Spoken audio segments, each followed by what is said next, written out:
Olá, pessoal. Estamos aqui no meio do estudo das pessoas jurídicas. Nós já sabemos que pessoas jurídicas são entidades dotadas de personalidade legal, que, como tais, não se confundem com os seus instituidores.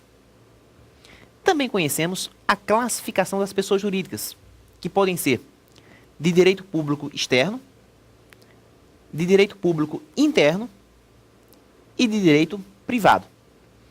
Inclusive, até analisamos a responsabilidade das pessoas jurídicas de direito público interno pelos atos dos seus agentes. Aquele sistema lá de responsabilidade objetiva e responsabilidade subjetiva com o qual já trabalhamos. E na aula de hoje, iniciaremos o artigo 45, que é o dispositivo que fala sobre a constituição das pessoas jurídicas. Fazendo um breve paralelo. Quando estudamos na primeira aula pessoas físicas, quando eu falo primeira aula da parte geral do Código Civil, né? Porque nós começamos realmente com a lei de introdução. Então, enfim, quando na primeira aula da parte geral estudamos pessoas físicas, percebemos que as pessoas físicas, elas adquirem personalidade com o nascimento com vida. Nasceu com vida, a personalidade é adquirida. Particularmente, aqui, em pessoas jurídicas, o momento constitutivo não é o nascimento com vida. O momento é outro, mesmo porque empresas não nascem com vida. Elas são criadas por pessoas humanas. Então, a partir de que momento surge a existência legal das pessoas jurídicas? A resposta é no artigo 45. Acompanhe. Começa a existência legal das pessoas jurídicas de direito privado com a inscrição do ato constitutivo no respectivo registro, precedida, quando necessário, de autorização ou aprovação do Poder Executivo, averbando-se no registro todas as alterações por que passar o ato constitutivo. Então, o ponto crucial desse artigo é exatamente o momento inicial da personalidade das pessoas jurídicas. E o dispositivo deixa claro, esse momento se dá com a inscrição do ato constitutivo no respectivo registro civil. Observem lá.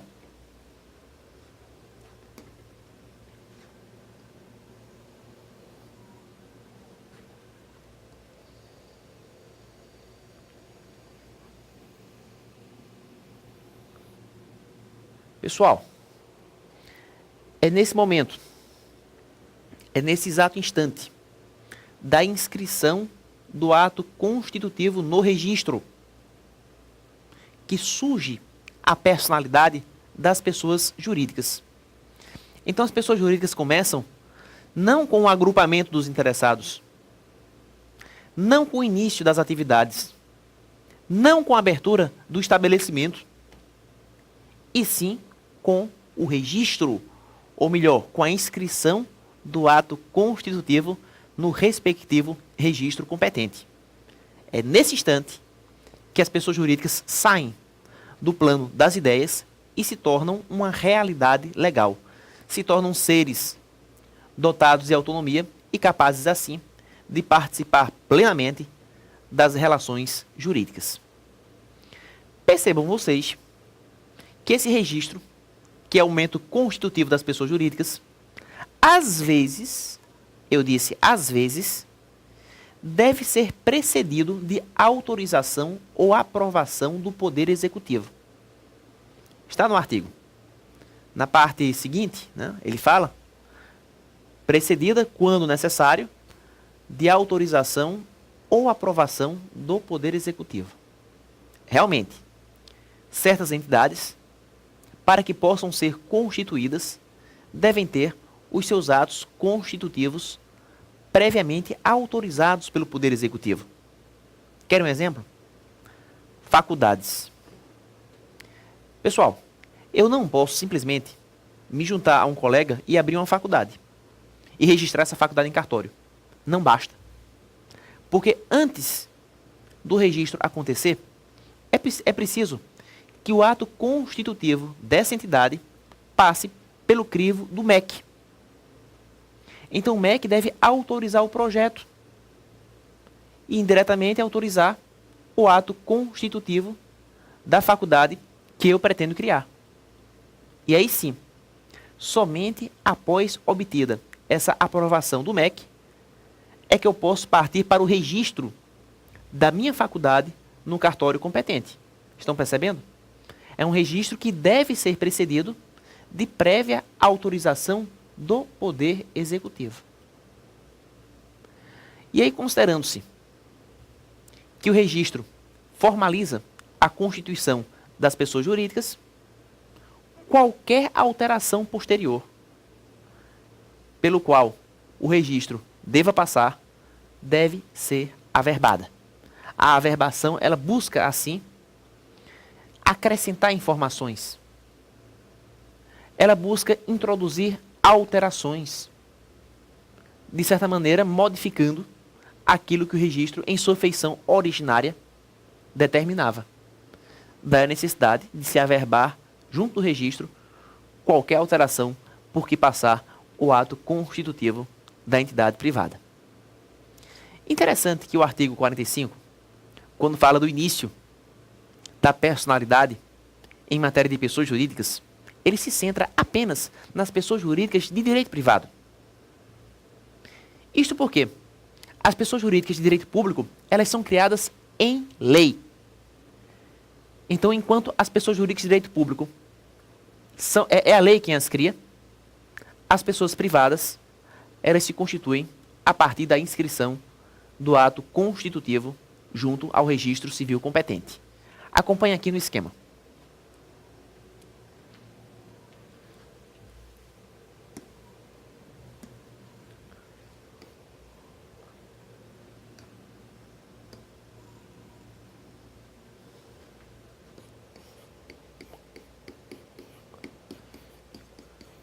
Pessoas jurídicas de direito público são criadas em lei. Pessoas jurídicas de direito privado são criadas através da inscrição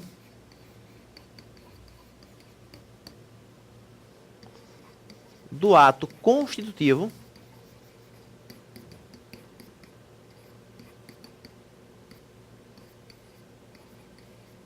no respectivo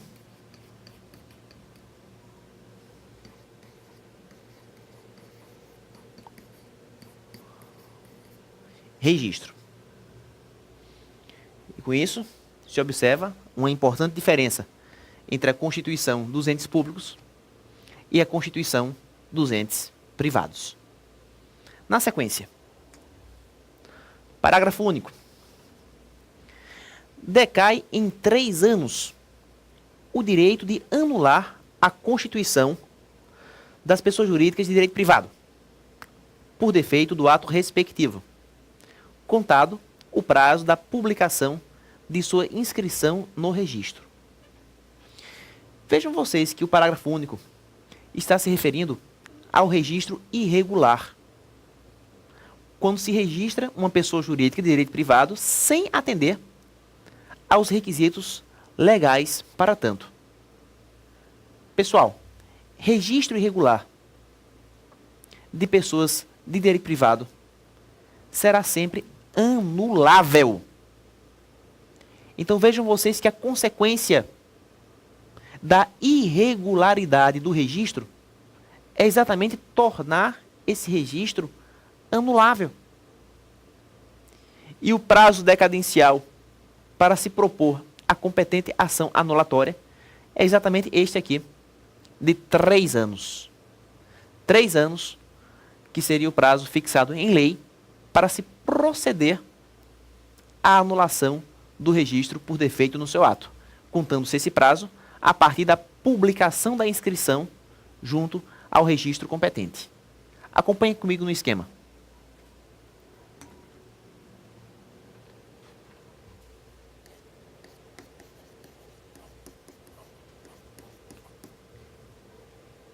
irregularidade do registro.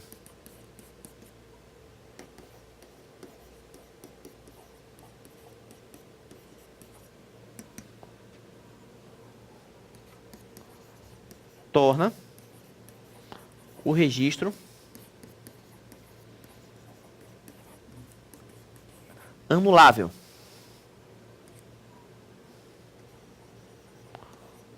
Com prazo decadencial de 3 anos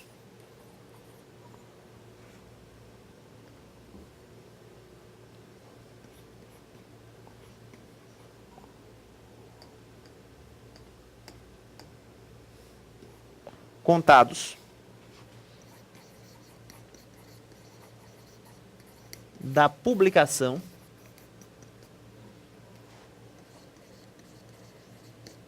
da inscrição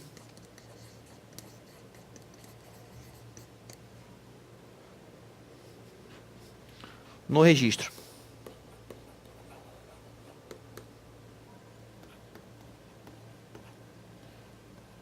Para a propositura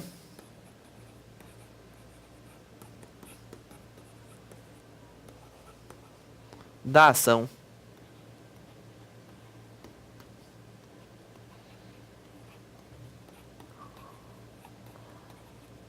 anulatória. Então essa seria a consequência da irregularidade registral. Vamos agora analisar o artigo 46. De acordo com esse artigo, o registro declarará.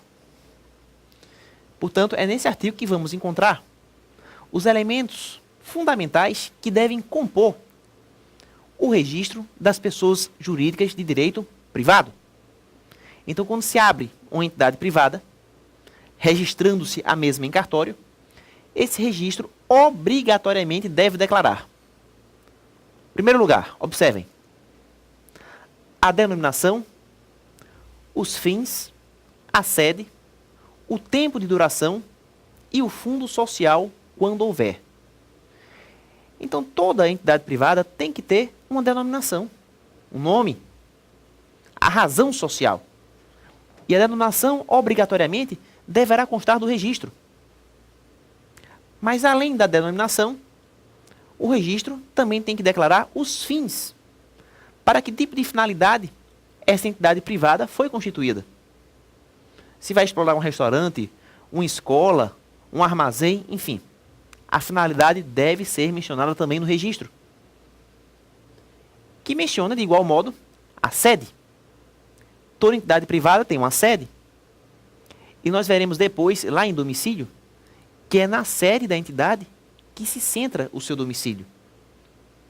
O domicílio das pessoas privadas é o local onde funcionam suas diretorias e administrações, ou seja, a sua sede, que deverá constar junto do registro.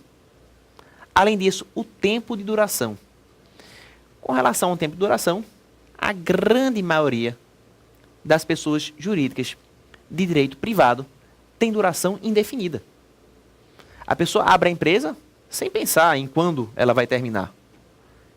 Entretanto, nada obsta que as pessoas jurídicas de direito privado sejam criadas por tempo certo.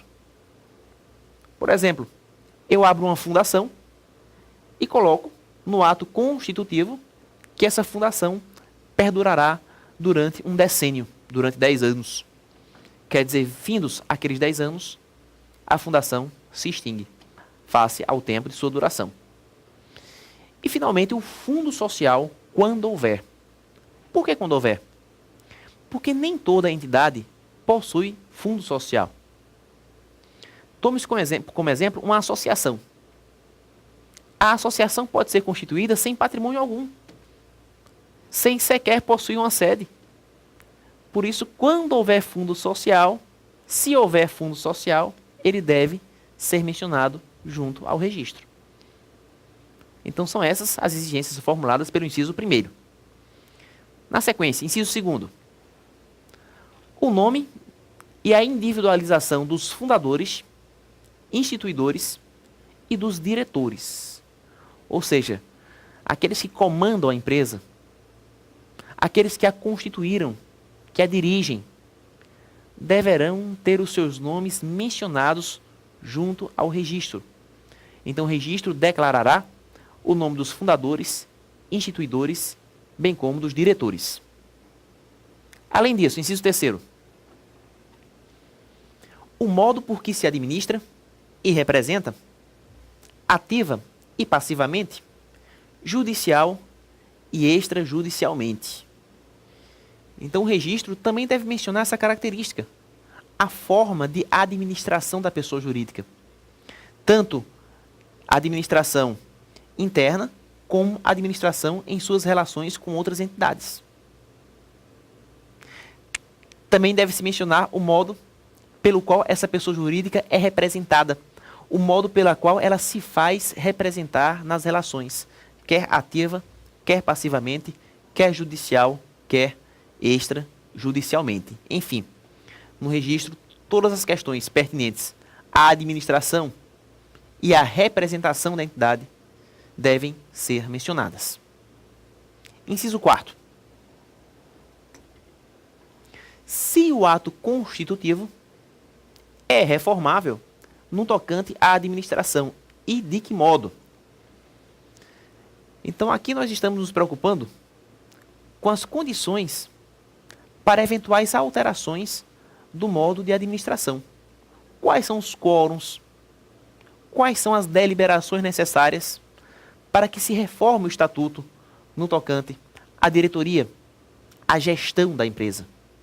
Normalmente, todo estatuto contém quórums que devem ser preenchidos para se regular questões como essa. Então, observando-se o quórum previsto no estatuto, nós teremos aqui o subsídio para saber se o ato constitutivo é reformável e como ele pode ser reformado. No inciso 5º, se os membros respondem ou não subsidiariamente pelas obrigações sociais. Isso é importante. A depender da natureza da pessoa jurídica, pode ou não haver essa responsabilidade subsidiária dos membros. Porque o essencial é que a pessoa jurídica responda por suas dívidas. Então, se um débito existe, esse débito deve ser cobrado da pessoa jurídica e não dos seus filiados. Agora, há casos em que os filiados devem também responder, e responder subsidiariamente. O que significa isto? Que os filiados respondem se o patrimônio da pessoa jurídica for insuficiente para saldar os seus débitos. Então, somente diante de uma insuficiência patrimonial é que se poderia, se for o caso, cogitar da responsabilidade subsidiária dos membros. Agora, há empresas, há sociedades em que os membros não têm responsabilidade alguma. Exemplo, sociedade anônima. Uma sociedade anônima, ela conta com responsabilidade exclusiva da entidade, da empresa. Os membros não respondem por nenhum débito, em regra, contraído pela SA em prol de suas atividades. Agora, há outras pessoas jurídicas onde essa responsabilidade subsidiária dos membros pode surgir. Por isso que o registro é importante, porque é nele que vai se regular essa matéria, se os membros respondem ou não subsidiariamente pelas obrigações sociais. A regra é que eles não respondem. E no inciso 6º, as condições de extinção da pessoa jurídica e o destino do seu patrimônio, se for o caso. Portanto, também no registro, deve-se mencionar esse importante aspecto. Quais são as condições para que a pessoa jurídica possa ser extinta, possa ser cancelada, e para onde vai o seu patrimônio, caso essa extinção aconteça. Em suma, esses são os elementos constitutivos do registro da pessoa jurídica privada. Recapitulando, todo registro deve declarar a denominação, os fins, a sede, o tempo de duração e o fundo social, se houver, o nome dos diretores, fundadores e instituidores, o modo por que se representa, e administra, judicial e extrajudicialmente, ativa e passivamente. Se o estatuto é reformável no tocante à administração e de que modo. Se os membros respondem ou não, subsidiariamente, pelas obrigações sociais e as condições de extinção da pessoa jurídica e o destino do seu patrimônio nesse caso. Observemos agora o artigo seguinte. Artigo 47. Obrigam a pessoa jurídica os atos dos administradores, exercidos nos limites de seus poderes, definidos no ato constitutivo. Vejam vocês. No artigo anterior, artigo 46, nós vimos que um dos elementos do registro é o modo por que se administra a pessoa jurídica. Observem. Inciso terceiro. O modo por que se administra. E aqui, no artigo 47, estamos verificando que obrigam a pessoa jurídica os atos dos administradores, desde que esses atos sejam exercidos nos limites dos poderes definidos no ato constitutivo. Atenção aqui. No ato constitutivo, ou seja, no registro, se dispõe a respeito do modo pelo qual a pessoa jurídica se administra, não foi isso? Então, considerando que o modus operandi da pessoa jurídica está previsto no ato constitutivo, toda decisão, toda deliberação tomada pelo administrador dentro dos poderes previstos no ato constitutivo serão vinculantes para a pessoa jurídica. A decisão do administrador vincula a pessoa jurídica desde que tomada dentro dos poderes previstos no ato constitutivo. Mas, Mário, e se o administrador atuar com excesso de poder? E se ele agir para além dos poderes definidos? Gente, essa questão não está prevista na parte geral do Código Civil. Ela é objeto de pesquisa da parte especial. Quais as consequências dos excessos dos administradores? E como eu não gosto de prejudicar a sequência das aulas, mesmo porque eu respeito muito meu aluno, e o aluno que está assistindo a essa aula, obviamente, está se preocupando com os concursos públicos que cobram a parte geral. Então não é interessante eu devagar, entrar na parte especial e trazer informações de lá para a aula daqui. Isso fere a minha didática. Há professores que fazem essa mistura, né? Que estão falando de um assunto da parte geral, aí puxam temas da parte especial e misturam tudo, o que termina confundindo a cabeça do aluno. Mas eu também respeito os meus alunos curiosos. Aqueles que gostam de ir além do que foi falado em sala de aula. Portanto, para os curiosos, eu tenho um artigo, aí nós vou passar, no próprio site, chamado A Teoria Ultra Vires. Vou colocar só o nome aqui, só a referência.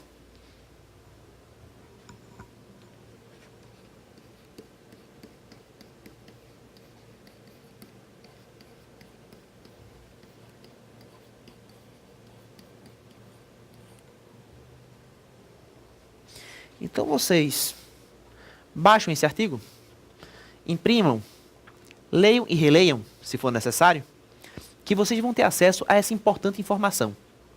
Quais as consequências dos abusos exercidos pelos administradores da pessoa jurídica. Por ora, o que nos preocupa apenas é a disposição do artigo 47. E neste artigo se diz que obrigam a pessoa jurídica os atos dos administradores exercidos nos limites dos poderes definidos no ato constitutivo. Quer dizer que deliberações tomadas dentro dos poderes estatutários são vinculantes para a pessoa jurídica. Apenas isso. Passemos agora ao artigo 48. Acompanhe. Se a pessoa jurídica tiver administração coletiva, as decisões se tomarão pela maioria de votos dos presentes, salvo se o ato constitutivo dispuser de modo diverso.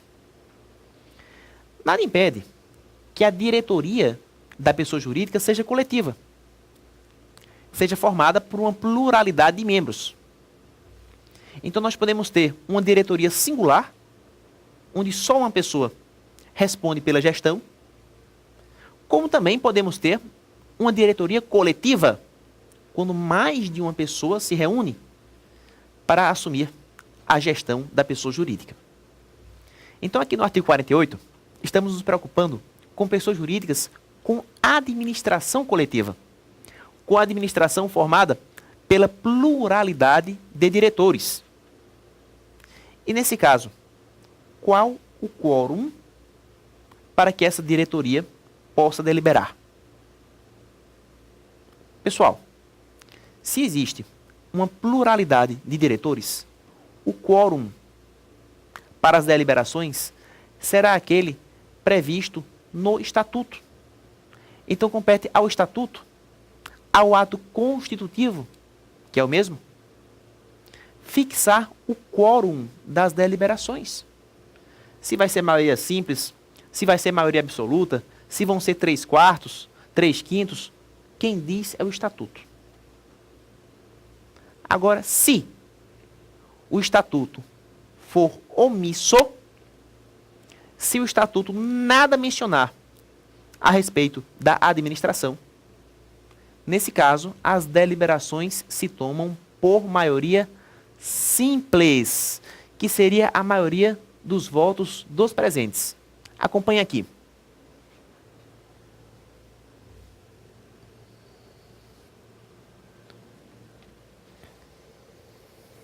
Essa maioria daqui corresponde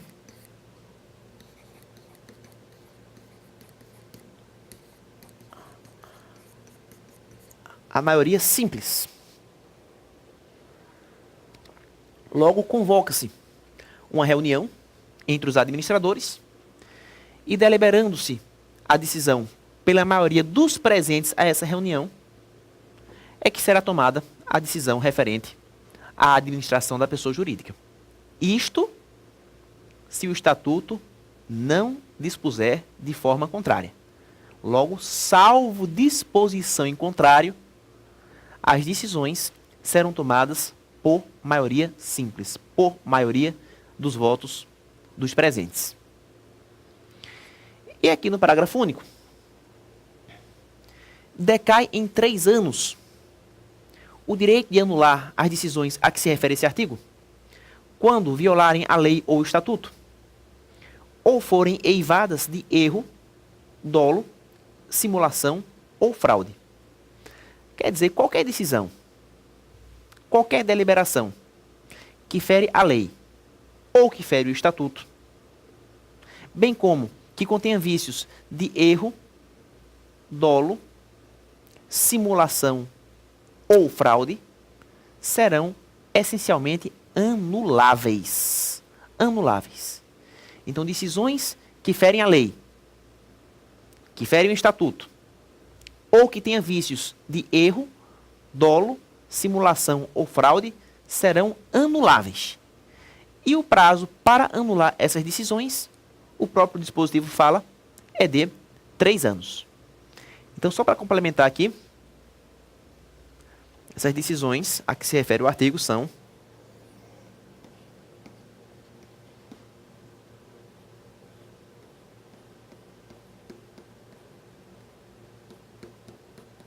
anuláveis, sendo de 3 anos o prazo decadencial para a propositura da ação. Mas, Mário, o que é erro, dolo, simulação, fraude? Não interessa por enquanto. Por quê? Porque esses vícios, eles são estudados lá em defeitos do ato jurídico, lá na frente. Quando falarmos em defeitos, vamos conceituar um a um. Está na parte geral do Código Civil, é um assunto das próximas aulas, portanto não vale a pena aprofundar essa matéria agora. O que interessa para vocês não é a conceituação do defeito, não por enquanto, mas sim a sua consequência. E a consequência é esta: se a decisão fere a lei, fere o estatuto ou contém vícios de erro, dolo, simulação ou fraude, serão anuláveis e o prazo para anular é de 3 anos. Pessoal, um forte abraço a todos, bons estudos e até a nossa próxima aula.